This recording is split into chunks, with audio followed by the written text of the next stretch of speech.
everyone, my name is Gina Paulus and I am the owner of Homebody's in-home fitness training. My lovely assistant today will be Nicole. Don't be shy, come on. She's trying to avoid me already, guys, this isn't good. Nicole has dealt with back pain for many years now. Due to her job as a nurse, it is very important that she keep her back pain under control. Be sure to stay tuned until the end of the show because that's when we're going to share our listener tips on how to get a workout done with even the most grueling of schedules.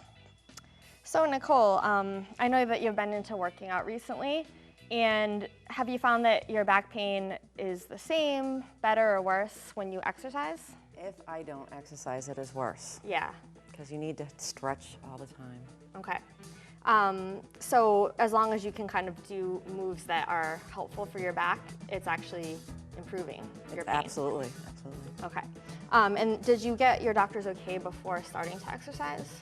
Yes, you do have to do that. Yeah. Okay, because we want to make sure that everybody at home, if you do have back pain, that you don't do any of these exercises if you don't have your physician's approval. So we're going to get started with a core movement. When I say core, I'm talking about the midsection of your body, anything from your shoulders to your hips. And it's good to start with core because it's a nice warm-up for some of the more challenging things that are going to come. So the first one is actually called a kneeling bird dog. And I know that's a really weird name. It comes from yoga. And I mean, the yoga people, they're a little bit different and they like to do funny things like name these a little bit different. So what we're going to do here is lift one leg and one arm, and it's the opposite leg and arm. You want to hold that until you get your balance point. Then you want to switch. So just everything is slow and under your own control. If you see somebody doing it wrong, they're going to go like this, and they're really not controlling the move, okay? So you want to hold that, switch, hold that, and switch. And you generally do about 10 on each side. So we'll just see how she does with it. You can go ahead and give that a try. So which part's the bird and which part's the dog? Well, that's the thing, because I feel like it doesn't look like either a bird or a dog, and I don't think birds and dogs kneel, so the whole thing just makes no sense to me. All I know is that's what it's called. So go ahead and pick a leg and arm to start, and you want to make sure they're opposites. Right. So start with a leg, good, and then an arm, nice. Now you can switch. All right, now I need your bicep, Nicole, to be by your ear. So either drop your head or raise your arm up more. Perfect. And go ahead and switch. Good. And switch. Now I want you to really think about keeping your hips and your shoulders even. Don't let your hips twist out. And the other thing is you want to try to keep your arms and your legs parallel to the ground. Now I know you can't see back here what your leg is doing, but it's too high. So I'm going to show you where parallel is, right there. Nice. And switch. Leg is too high on that side too. Good. And switch. Very nice. Now the last step on this one is I'm going to put this clipboard on her back, and we're going to see if she can do it without knocking my clipboard over. Go ahead and try. This is like a test of my modeling career. And switch. Nice job. So what most people find is once they have the clipboard on there, they become super, super conscious of keeping the back still. So it's almost better, I mean, you don't have to put a clipboard on there, but just try to think if I had one of my gymnastics coaches likes to say that if you had a glass of wine on your back, would you be able to do it? Which is a pretty funny joke because who wants like wine all over their rug? So that's good, Nicole, that's enough with that one. Okay, so that is a good one for your core and evening out your back strength. A lot of people have one side that they do things dominant on. I'm sure she can tell us if you're doing a lot of lifting at work, you're supposed to use every arm and leg even, but the reality of it is sometimes you kind of use your stronger arm a little bit more. It does depend, yeah. And you might be really good at this point at not doing that, but this forces you to use each side evenly, which is really helpful. So the next one is called foot elevated glute extension. Now we've done glute extensions before on the show. This one is going to get a little bit more of your back as opposed to just your glutes. So you need a chair, the edge of a sofa, anything that you can put your feet up on that's about 1.5 feet off the ground would be good. You put the arches of your feet against it and you lift up as high as you can and you lower down. Now, it's good to put your hands on your hips to try to feel the hips opening all the way. A lot of times you'll see people only coming up about this far, but if you can feel that there's that valley there, you'll know that you're not coming up all the way. And I'll actually hold this to make sure it doesn't slide like it did for me. So you can go ahead and try that one. And let me know if anything feels uncomfortable on your back, okay? So go ahead and lift. I want your feet together for this one too. And your knees together. Nice. Now try putting your hands on your hips. Very good. That hurts right there. Yeah, it gets hamstring and low back are very tied together. So sometimes weakness or tightness in one goes into the other. So what happens is your hamstrings might be a smidge bit weak, and then your back ends up taking more of the pressure than it should. So I'd like you to do 4 more of those, Nicole, and really feel like each hip is coming up the same amount. Because it looks like your left one is dipping a little bit more. I'm off-centered anyway. A little bit, yeah. So the more we can train the muscles in the right alignment, the more centered you can make your body. Very nice. That was good. So when you have your feet elevated like this, it takes some of the pressure off your back, whereas if you have the feet flat on the ground, sometimes it makes the back sore. So this is a good variation if you do have any back pain, and also just if you want to target your hamstrings really well, it's a good choice. Okay, so the next one, this one actually has a really funny name too. It's called twist and dip, which kind of sounds like a weird like food or something, but it's actually an exercise. So you want to twist this way, dip your shoulder down, come up, and other side.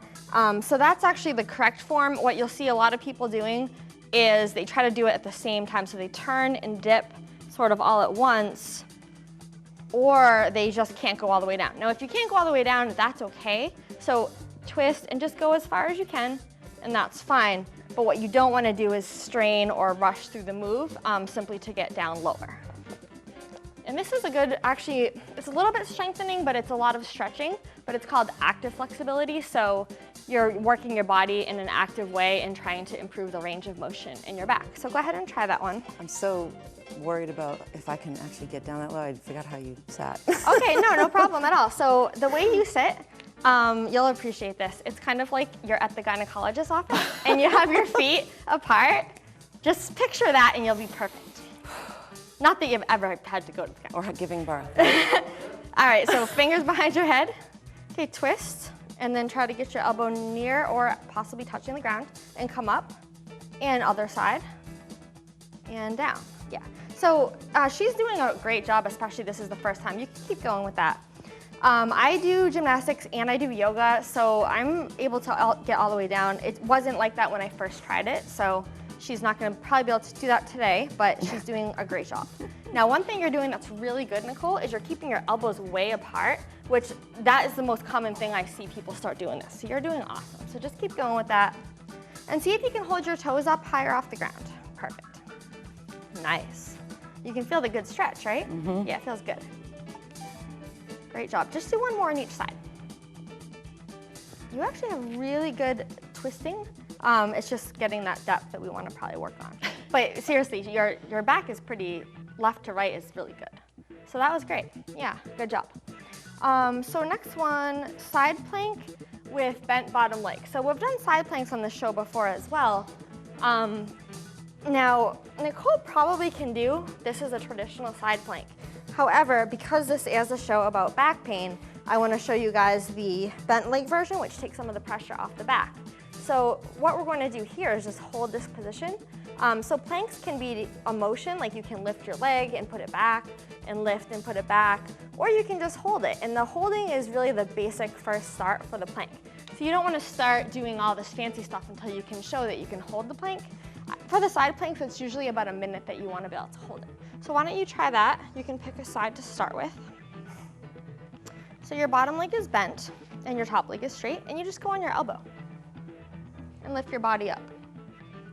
Okay, and just have I want your knees lined up, so can you back this leg up backwards? So when I'm looking at her from the top, I want to see that everything is in a nice straight line. Pull your head back. Back is in like towards me, but then in line with your spine too. So drop the head like you're trying to put your head on my hand there. Perfect. Awesome. So that's good alignment that we want for the planks. So is that difficult for you to hold, Nicole? It's a little bit, only because I worked out last night. Oh, okay. Didn't you know you're supposed to rest up for the show? Oh, that's tough to do. Yeah, I know. She's basically goes 24/7, so I'm lucky I even got her here in the first place. You can try your other side now.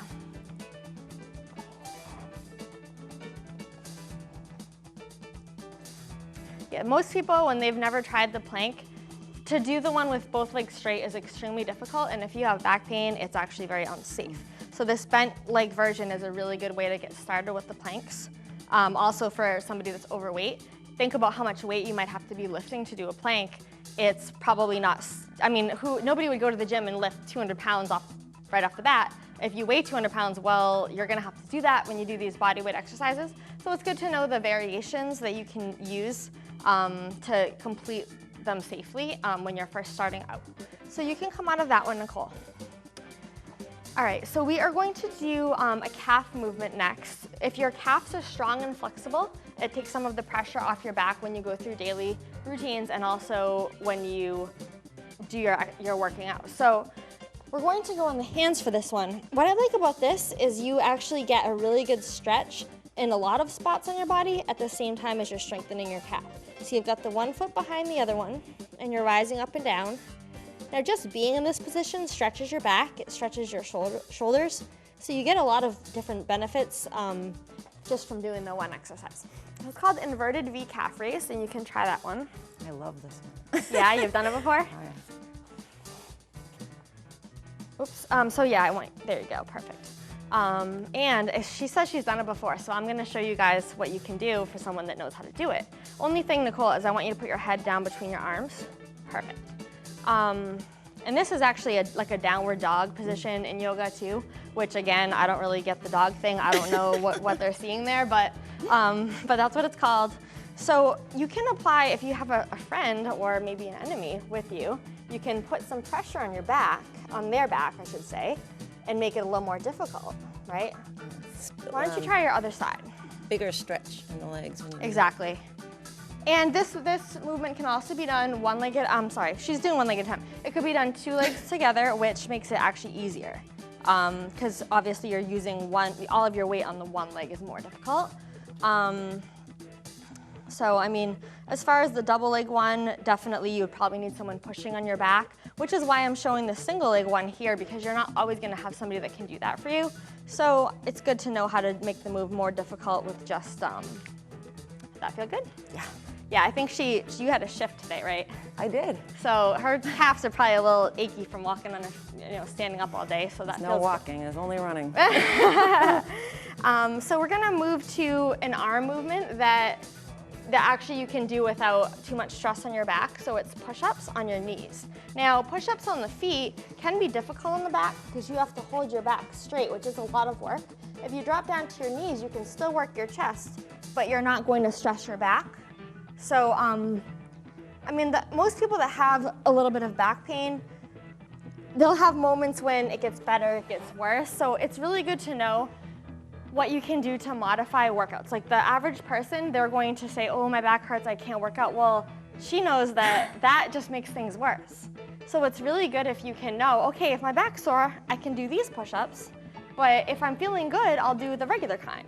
And still doing something, do what you can. So why don't you try the ones on the knees for us? You can cross the feet if you want, that's optional. I usually do. I usually do that, the feet. Most people don't do it, so I've started not doing it, but I think it feels more comfortable. I don't know. That's how I feel. So I just want you to back your hands up a little bit more towards your knees. Perfect. Because you want your hands right underneath your chest. You don't want them up near your shoulders or your neck. That looks really good. Now, Nicole, do you ever have wrist pain? And that's what I do. So that feels better? When I have wrist pain, yep. Okay. So that's one way to accommodate if you have wrist pain. The other thing you can do, some people prefer to turn their fingers out. Or some people like to go up on their knuckles.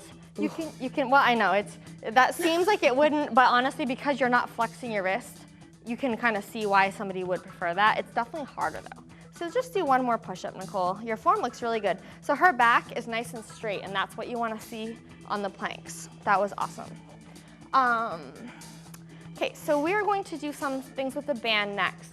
The band is a little bit better of a way to strengthen than dumbbells if you have a sore back, because the forces of it are a little bit more even, so you're not holding these big dumbbells and your body has to kind of compensate. Even picking dumbbells up, I've probably had more clients get injured picking up the weights than actually doing the exercise, because you just grab the weights and you're not really thinking about what you're doing, and before you know it, you pull something, right? Yep. So sometimes when things are flared up, you want to just use the band and don't even deal with the weights. So she's going to do a one-armed row, and because I actually need to wrap the band around me, I'm just gonna have you sit down and I'll tell you what to do. Sure. Because normally what you would do, so you can have a seat right there, facing me. Normally you would wrap this around a bedpost or something like a stair railing, but we don't have any of that here, so I'm gonna put it right around me, and she's gonna grab a hold of that. Now, what we're gonna do today is actually a one-armed one, so I'm gonna have you put both handles into one hand. Okay, so the other hand's gonna go on your waist, and you're going to pull, and then return. Now, Nicole, try to keep your wrist straight. You're kind of going like that. So, right here. Yep. Very nice. So by doing the one-armed version, you're doing a couple of things. You can continue with that. One is that you're making sure that your arms and your back muscles are working, because when you have the two hands, you tend to let your stronger side dominate. So this is making sure that her arm is working. Now try to just pull it a little lower on your body. Think right around your belly button area. One more is good on that, and then you can switch sides. Good. The other thing is you'll notice, which I'm sure you probably can tell, your torso wants to twist, right? Oh, yeah. And putting your hand on your waist and kind of feeling if it's twisting. So that's part of this exercise, is to prevent the twist from occurring. So she's pretty fit and she can do that, and she can control her torso. But a lot of people don't have that control.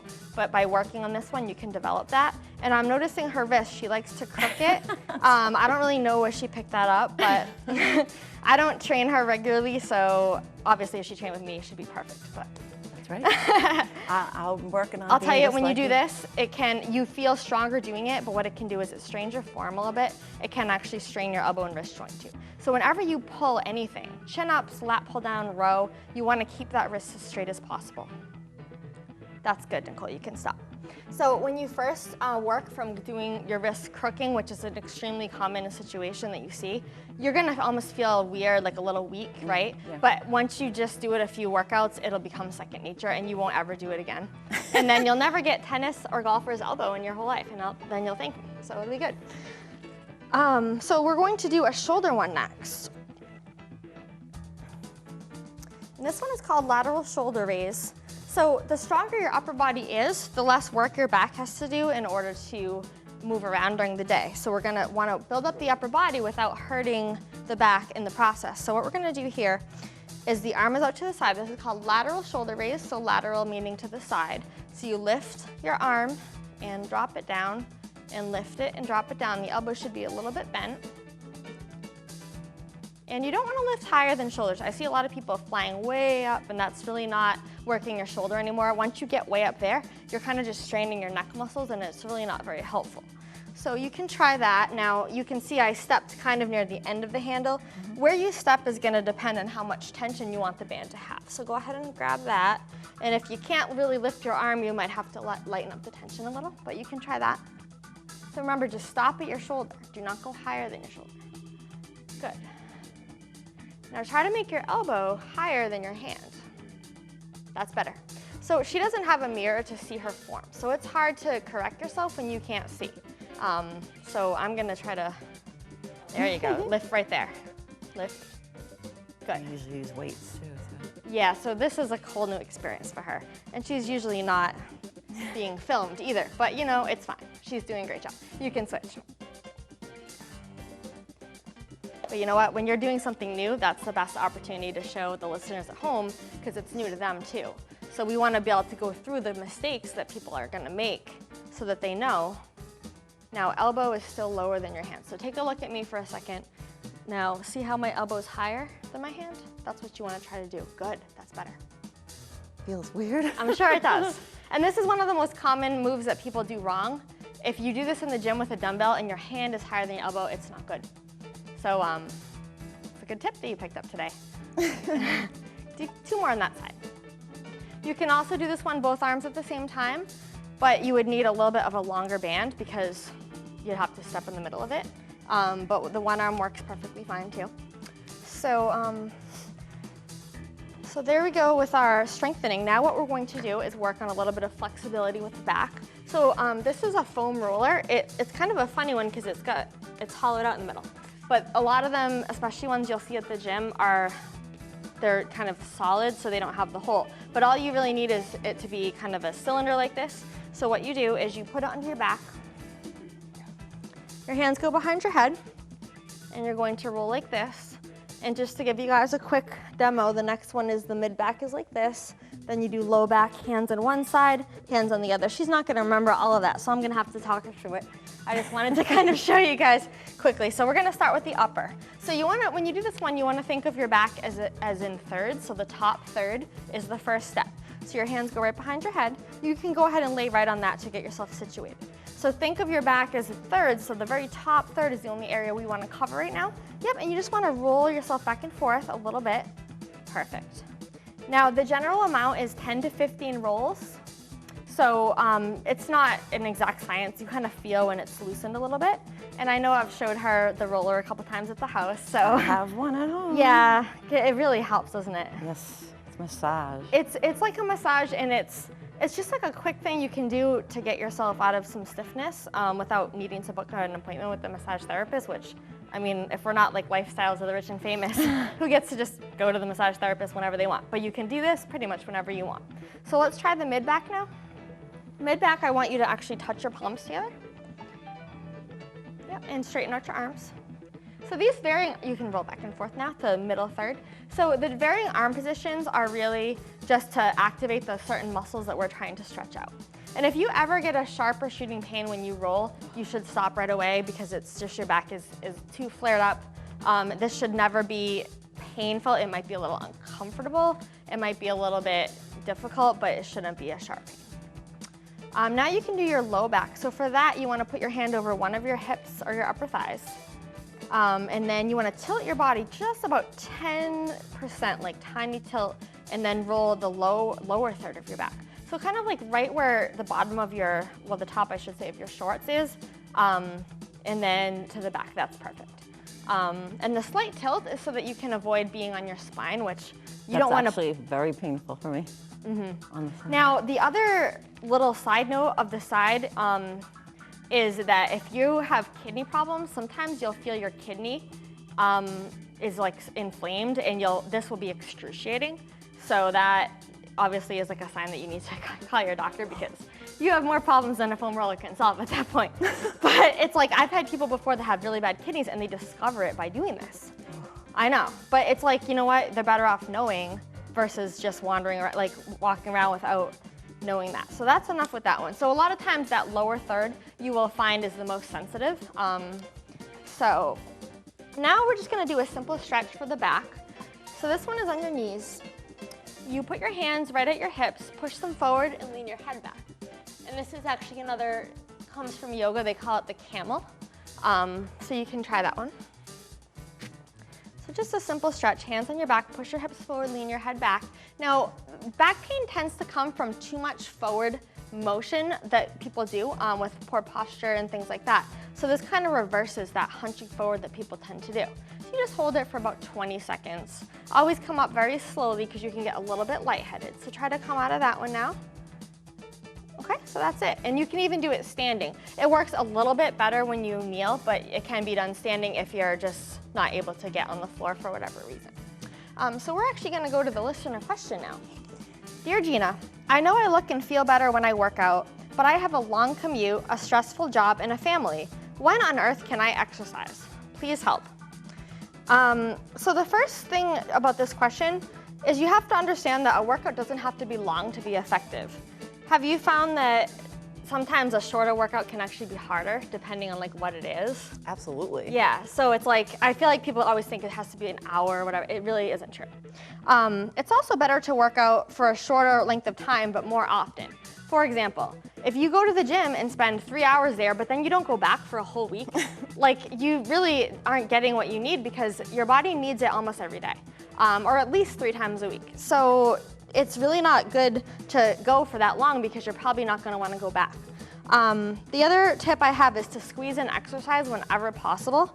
So I know that your schedule can get a little crazy between work and your daughter and things like that. So what do you do to squeeze in working out with all that going on? Well, I usually try to go right after work. Squeeze in everything that I can not do at home there. Oh, okay. And then go home, and when the kids are sleeping, that's when you bang out the rest of it. So you're getting a little break, and that's how I usually do it. Or I bring my daughter to the gym with me, and she doesn't have the patience to be there longer than 45 minutes. Oh, okay, so it kind of gives you a reason to get out, yeah. Yeah, no, that's a good point. A lot of people think the workout has to all be done at the same time. You can actually piecemeal it. Like even with these, you could do the roller in the morning, and you could do some of the moves in the afternoon and things like that. So whenever you can grab a little chunk of time, try to take advantage of it. The other tip that I have is to block out workout time like any other appointment. So what I like to do is I sit down, I have clients all week, and I put my clients in first because, I mean, let's face it, work comes first. Right. So you schedule them, and then you're like, okay, when do I have a window to work out? And I'll plug my workout right into my calendar. And what I'll find is that I just kind of look at it and it's like, oh, okay, I'm doing my workout then. So then if something else comes up, you sort of know that that time should be for your workout. So blocking off your workout is basically one of the only ways to do it when there's just a lot of things tugging at you. So you've been able to pretty consistently get to the gym, would you say? Yes. And how do you feel now compared to like before you were doing that? Oh, my back's much better. I can do a lot more. Yeah. It's easier to go to work. And you've lost quite a bit of weight too, right? Yep, it's like 30.5 pounds now since Nice last year. job. Yeah, so, and it's like, I mean, when you decided to do it, it was just like, okay, and you got focused. Yeah. You know? So it just kind of shows you, some people think like you have to be born like always going to the gym, and you can just decide like, hey, I'm gonna do this for myself and, you know, take care of myself, because nobody's really gonna do it for you unless you do it for yourself, Absolutely. right? All right, guys, thank you so much for watching. We'll see you next time.